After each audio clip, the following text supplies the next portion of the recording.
Assalamualaikum warahmatullahi wabarakatuh.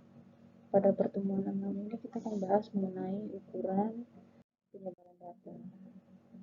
Nah, sebelum kita memahami lebih lanjut tentang ukuran penyebaran, kita perhatikan tabel seperti ini ya. Jadi tabel ini menjelaskan bahwa ukuran pemusatan hanya memberikan sebagian keterangan yang terkandung dalam satu set data. Nah, jika diperhatikan secara seksama, ukuran pemusatan yang dinyatakan dalam rata-rata aritmetika ini menggambarkan bahwa lokasi pada A, B, C ini memiliki nilai ukuran pemusatan yang sama, yaitu 40. Nah, jika hanya mengandalkan nilai pemusatan saja, kita menduga bahwa ketiga lokasi ini memiliki kesamaan nih.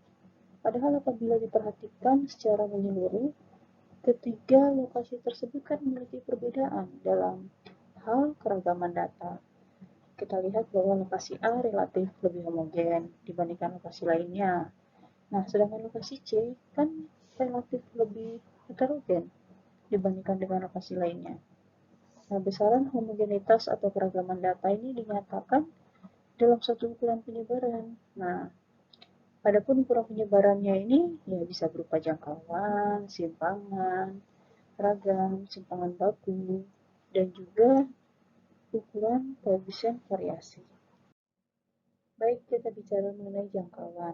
Nah, jangkauan ini kan merupakan cara yang paling sederhana untuk menyatakan ukuran sebaran data. Nah, ukuran ini merupakan selisih antara nilai terbesar, maksimum, dan juga nilai terkecil, minimum.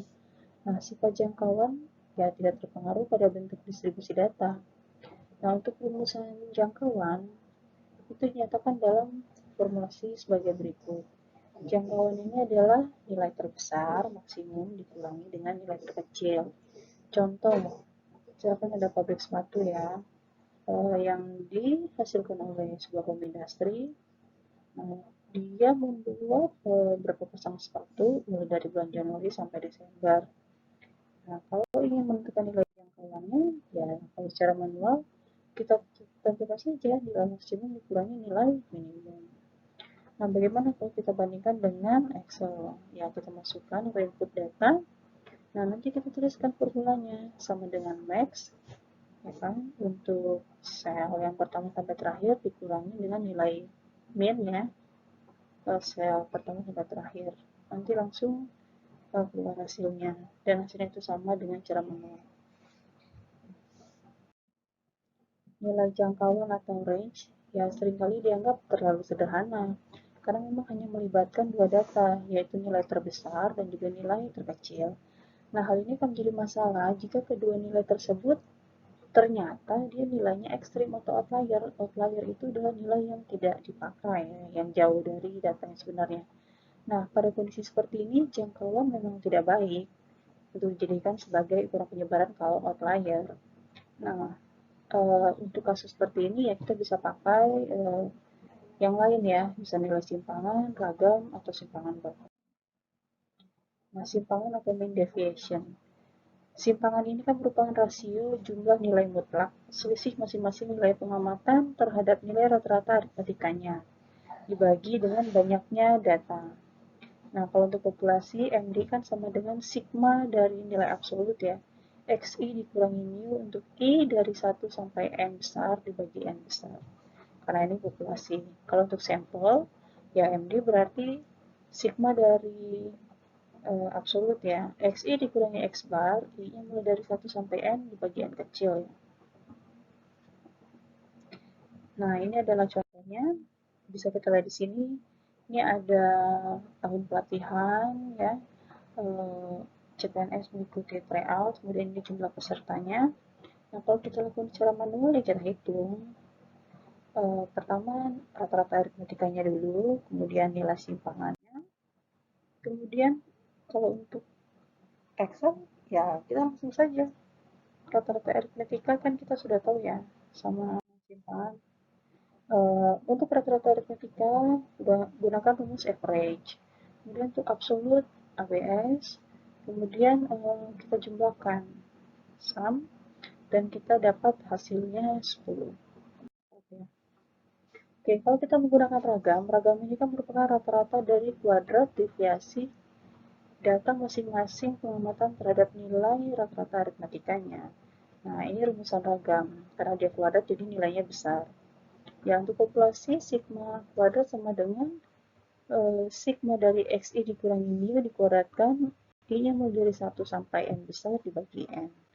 Untuk sampel, ya X kuadrat sama dengan sigma dari XI dikurangi X bar dikuadratkan, I-nya mulai dari 1 sampai N kecil, dibagi N-1, ya N-1 untuk ragam. Nah, kalau ada contoh, ya ini kita input saja datanya dari 1 sampai 9, ya nilai matematikanya, kemudian kita ingin mendapatkan ragamnya. Nah, kalau kita ingin melakukan secara manual, kita cari dulu X barnya, kemudian X ingin X bar, kemudian dikuadratkan untuk masing-masing pengamatan. Kemudian dimasukkan ke dalam tabel dan kita peroleh hasil dari ragamnya. Oke. Kemudian kita jumlahkan nilainya dan diperolehlah ragamnya. Memang ragam itu sangat besar karena apa? Dia kuadrat. Nah, untuk penggunaan secara Excel, ini lebih sederhana. Kita input datanya, kemudian langsung saja klik rumusnya, yaitu sama dengan var untuk data dari pertama sampai data terakhir, lalu tekan enter, nilainya sama. Nah, standar deviasi atau simpangan baku ini memang yang paling banyak, yang paling sering digunakan dalam penelitian. Ini merupakan akar dari ragam ya, makanya nilainya lebih kecil dan lebih banyak digunakan. Untuk populasi, kalau tadi X kuadrat ya ini sama, ya, kalau tadi sigma kuadrat ini sama dengan sigma aja. Nah, untuk sampel, kalau yang tadi S kuadrat ya ini S saja, tinggal diakarkan.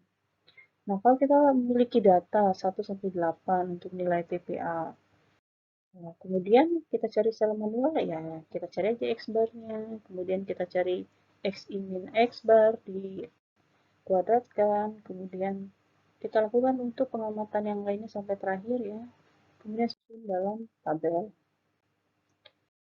Oke, kemudian kita cari nilai X min X bar dikuadratkan, kemudian disigmakan artinya dijumlahkan, kemudian hitung simpangan bakunya. Nah, bagaimana dengan Excel? Kalau dengan Excel, langsung saja setelah itu data langsung tulis stdf untuk data pertama sampai terakhir. Langsung didapatkan hasilnya, dan itu menjadi sama ya dengan manual. Bagaimana dengan koefisien variasi? Nah, kalau koefisien variasi ini berguna bagi peneliti untuk mengevaluasi hasil pengamatan yang diperoleh dari beberapa percobaan yang meneliti ciri-ciri yang sama yang mungkin dilakukan oleh orang yang berbeda. Nah, dengan kata lain, membandingkan data yang diukur dengan unit yang berbeda.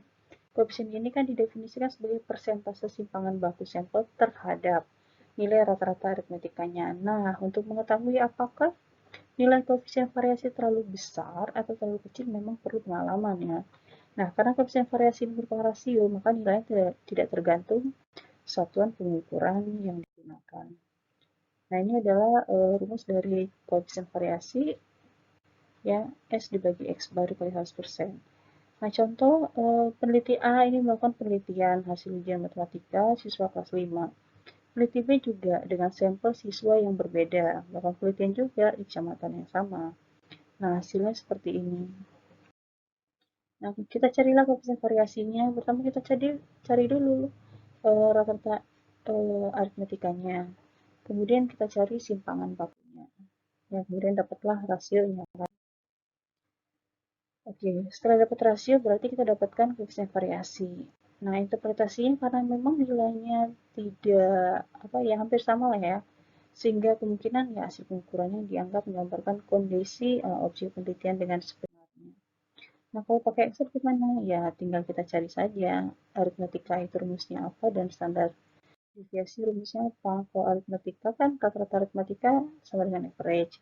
Standar deviasi sama dengan STDF. Kemudian kita bagikan dari 100%, kita mendapatkan koefisien variasi yang nilainya sama. Yang menunjukkan bahwa ya berarti kondisi